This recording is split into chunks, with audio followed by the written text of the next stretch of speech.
If I could redo my 2018 Appalachian Trail Thru-Hike, would I? And would I change anything about it? These are questions I get asked quite a bit. Hi, my name's Audrey. I'm known as Glow Stick on the Trail. And in 2018, I quit my job in Washington, D.C., gave up my apartment, put all my stuff in storage, and thru-hiked the Appalachian Trail from Georgia to Maine. So, would I do it again? Yes, 100 times over, yes. I just freaking loved almost every single minute of that hike, and that trail has such a large piece of my heart on it still. I would 1,000 times over. I know I just said 100, but I'm changing it to 1,000. I would 1,000 times over do it again. Would I change anything about it? This is a tricky question because, I had such a wonderful, magical experience, and I feel like things were probably meant to happen the way that they did. But that being said, there are 3 things that I would change if I did it again. Number 1, I would buy the lightest gear I could afford. My gear was too heavy. Just plain and simple, my gear was too heavy. I didn't do the research that I should have on gear. I didn't know a lot about backpacking gear ahead of time. Like, I've been on short backpacking trips and I owned my own backpacking gear, but I just wasn't aware that of the technology that exists now and that you can get such light, strong gear.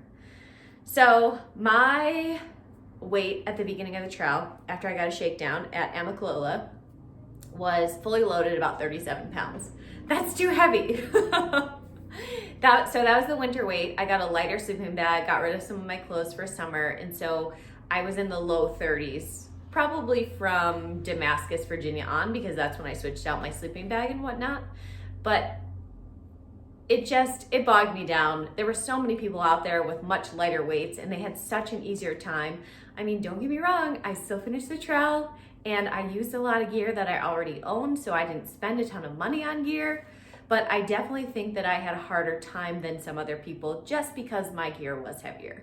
So I have since the AT replaced some of my heavier items. I'm slowly kind of redoing my whole kit and getting lighter and lighter gear, which is expensive, but honestly, I think it's worth it, especially like I'm a small woman. I'm only 5'3", and carrying a super heavy bag is a lot more intense on a smaller person than on someone who's maybe over 6 feet tall, etc. So I would recommend doing your research, getting stuff that's comfortable, getting stuff that's light. Do yourselves a favor. Don't weigh yourselves down on the trail if you have the money to do that. If you don't have the money to buy fancy, expensive gear and you can't find the lighter stuff used or borrow it or whatever, I would say, you know what? People have been doing this stuff with heavy gear for many, many years now. It's still possible. It just might not be as comfortable. Okay, number 2, I would dial in my nutrition better. It's hard to eat healthfully out on the trail, especially I'm a vegetarian, so it's harder for me to get protein sources on the trail, and it's hard for everyone to eat nutritionally out there, especially if you're not spending the money on fancy backpacker meals, which I was not doing on the AT. I don't anticipate ever being the kind of person who lives on fancy backpacker meals every day, just because, they're pretty costly. Some of those things cost between like $7 and $10, and that's just for one meal. So I'm all about living more cheaply than that, but I came off the AT being severely anemic with high cholesterol. I'm a vegetarian who's very active. I've never had high cholesterol in my life. I have had anemia, but not probably this bad. And I was exhausted from the White Mountains in New Hampshire on. Like I got tired in the White Mountains and I just never recovered. And I would attribute a lot of that to my poor nutrition and my anemia. So next time around, I'm gonna make sure I take my multivitamins every day. I'm gonna take my iron pills every day. I'm gonna find more ways to get vegetables into my diet. There are a lot of companies out there that sell dehydrated vegetables and freeze-dried beans and things like that. So I'm gonna try a lot harder next time around to not just eat junk food the entire time I'm out there, which sounds obvious, but it is, it can be hard, especially in some of the smaller towns when you're resupplying at a gas station. Like, you don't always have the best options, but I think that I will, when I do the PCT next, whenever that may be, I'm gonna send myself a few resupply boxes in places that I know it's harder to get nutritious food, and I'm gonna put some veggies, vitamins, and healthier options in there. So at least a few points along the trail, I know that I'll be getting that nutrition. When I was on the AT, I also tried to eat salads and whatnot when I was in town. I would do that again. I also would get French fries and beers, which I don't anticipate not doing again. I probably will continue that. But the salads are key. Get nutrition where you can. Okay, and lastly, I hiked with a trail family for pretty much the entire trail. And I love my trail family so much. They mean so much to me, and they really made the trail what it was for me. But there were a couple of things within the trail family that I would not repeat. Number one, I got involved with a trail family member, and it went south, and it ended up breaking up our trail family after we'd all been together from Georgia to Vermont. So that was really heartbreaking.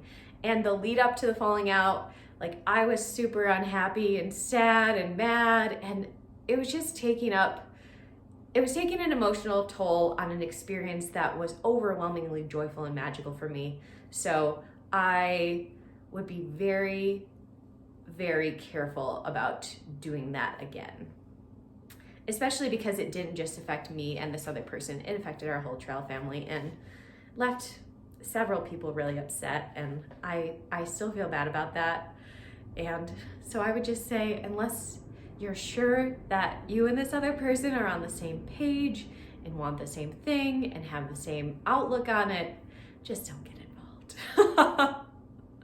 And then the second aspect of the trail family was that I was often hiking miles that I wasn't thrilled about at a pace that I wasn't thrilled about, because within the trail family, we were often fighting about miles, how fast we wanted to do the trail, when we wanted to get done with the trail.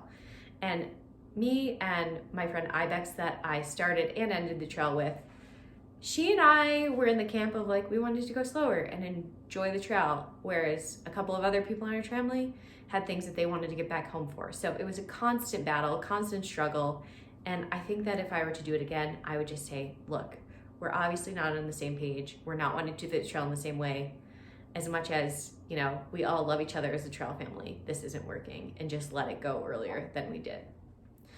The problem was solved actually once the trail family broke up over this other romantic thing, but I just think that we could have saved ourselves all a lot of stress and grief had we just decided to hike the trail in our own way and not, you know, stick ourselves with other people who maybe didn't want the same thing. So anyway, those are 3 things that I would change. I guess sort of 4 things, but anyway, 3 things that I would change if I were to do my AT hike all over again. But you know, you live, you learn. And I, despite these things that I would change, had an incredibly magical experience. And like I said, it would be hard for me to change any one thing, because even the bad stuff made the experience what it was, and I will forever treasure it. Miss it so much. Anyway, thanks for listening. Let me know if you have any questions, if you're thinking about through hiking the AT. And if you like my video, don't forget to hit the like and subscribe button. Thanks so much. See you later.